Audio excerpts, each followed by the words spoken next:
Antu antima wasowa anziko latsoka. Njira yofalitsa uthenga wa Mulungu kudzera m'mabuku ndi imodzi mwa njira zimene mpingo wa Seventh-day Adventist ukugwiritsa ntchito kupindula miyoyo ya anthu yochuluka m'malo osiyanasiyana.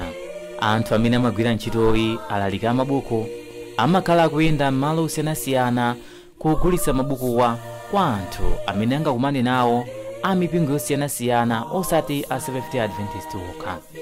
Mulendo wathu m'boma la Mchinji kumene kunali session ya Central Malawi Conference, tinachita chidwi ndi Mayi Rosemary Chirunga amene ndi mmodzi wa alaliki amabuku mu Central Malawi Conference amene anachiona chamwayi kupita nawo ku session iyi ndi cholinga chofuna kukagulitsa mabuku osiyanasiyana kwa anthu amene apezeke mu session imeneyi.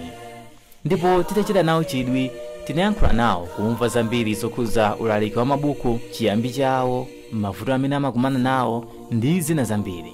Tinachiona chofunikira kwambiri titaona kuti kuli session pozuwa kuti mpingo wa Seventh-day Adventist unakhazikika kuzera m'mawu pakuwerenga mabuku ndi amene anatizindikirisa choonadi chenicheni. Ndiyeno kukakhala misonkhano ikuluikulu ngati iyi zimatipangisa kuna kuti pamene ana a Mulungu asonkhana pamodzi amakhalanso ndi zolakalaka zoti akule kufuna kuwonjezera moyo wa uzimu.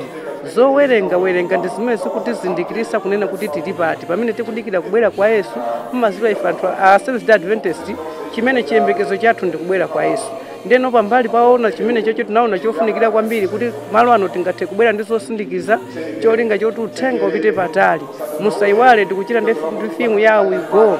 Ndiye ena amatha kupezapo mwayi kugula mabuku kukapereka kwa anthu amene sitingathe kuwapanga effort komano kuzera muzosindikiza zimapangisa kuti anthu ena kulandira choonadi. Ngati malo ano tachitika mwayi agadi ena anabwera atafuna amvesese zoti sabata yona atha kupeza nawo buku lalifotokozedwa bwino komanso great controversy tapasa ngati mphaso ndi cholinga chonena kuti pamene tikuchoka malo ano tasiyapo uthenga. Mabuku amene tili nawo ngati buku la Danieli ndi buku lenileni kufotokoza bwino za kubwera kwa Yesu kumene kwayandikira. Ndipo khala mu nthawi ya kumapeto tikuyenera tikhale anthu otakataka kuwerenga kuti tizindikire kunena kuti kodi tili pati. Ndiyeno nthawi imene tikukhalayi mabuku ngati Bible lifotokozedwa bwino komanso mabuku a Hefe komanso mabuku a mbanja pozindikira kuti nthawi imene tikukhalayi ife mpingo wa Seventh-day Adventist ndi mpingo ozaza umene wanyamula choonadi kuzera muzosindikiza. Ntchito imeneyi tinayamba 2008 imene ndimayamba sindimazindikira kunena kuti mpingo wathu uli ndi zosindikiza zoterezi komano nditayamba kuchokera mu 2008 ndakhala ndikugwira ntchito imozipereka kufika nano lero ndimamva kukoma chifukwa cha ntchito imene ndimapanga. Ndi ntchito yoti imandipanga kundipangira maubwenzi ambiri kuzuwana ndi anthu kuzera muzosindikiza komanso imandipangisa kupanga maubwenzi kuti pambali pa zimenezo timatha kuwazindikirisa anthu ena ake choonadi kuzera muzosindikiza. Ndi ntchito imene ndimayinyadira kwambiri. Chinthu china chimene chimabwezeretsa mbuyo ntchitoyi ndi kayankhulidwe ka anthu amene amati mwina sangakwanise kugula mabukuwa kamba kuti mabukuwa amakhala odula, komanso ina amati mabukuwa amakhala mchiyankhulo cha Chingerezi chimene anthu ambiri samva. Kodi mavuto ngati amenewa amapanga address motani? Mavuto amenewo timakumana nawo komano ifeyo chimene tinachiona cha mtengo wapatali ndi chakuti moyo wathu ndodula koposa zinthu zimene zatizungulira. Pambali ponena kuti mabuku athu amaoneka ngati odula komano anyamula zinthu za uthenga wabwino zimene zimatizindikirisa kunena kuti tiziwese kuti Yesu akubwera. Ndiyeno kudula kwa buku chifukwa chonena kuti timafikira anthu opanda ndalama komano timaonesera ubwino wa buku, phindu la buku kuti akazindikire kuti kuwerenga kudzera muzosindikiza zikumatizindikirisa kunena kuti tiziwe kuti tili pati. Andi kunjira ine yonena kuti kudula kwa mabuku sikumapereka chiopsezo kwa anthu amene akufuna aziweza choonadi. Mabuku ena pambali ponena kuti amadandolo kuti mabuku ndi achizungu komanso tili ndi mabuku achichewa ngati Bible lifotokozedwa bwino amenenso akupezeka pakati pathu.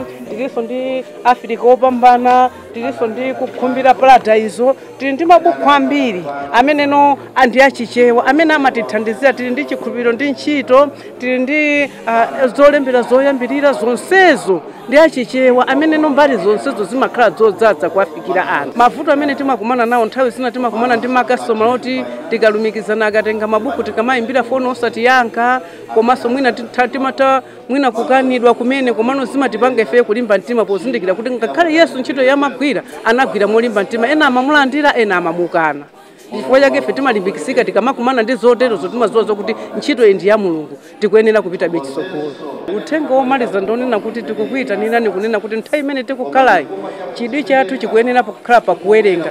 Timamva chisoni kuti ma Adventist nthawi zambiri timatenga nthawi yathu kungokhala mafoni izi ndi izi zimene zimatipangisa kunena kuti mwina mwake tisazindikire kunena kuti tili pati, komano pambali pokhala mu zinthu zina zimatipanga kunena kuti ifeyo tisakhale ndi chidwi chofunisisa. Komano uthenga wanga ndi wakuti pamene tikukhala pa WhatsApp, pamene tikukhala mu TikTok, chofunikira ndi chakuti ifeyo tikuyenera kukhala anthu odalira Mulungu pakudzera pakuwerenga. Pamapeto pake ndinachita mwayi olandira buku la Desire of Ages limene analemba ndi Ellen G. White, ndipo ndi limodzi mwa mabuku amene muli uthenga ofunikira kwambiri kwa ife anthu.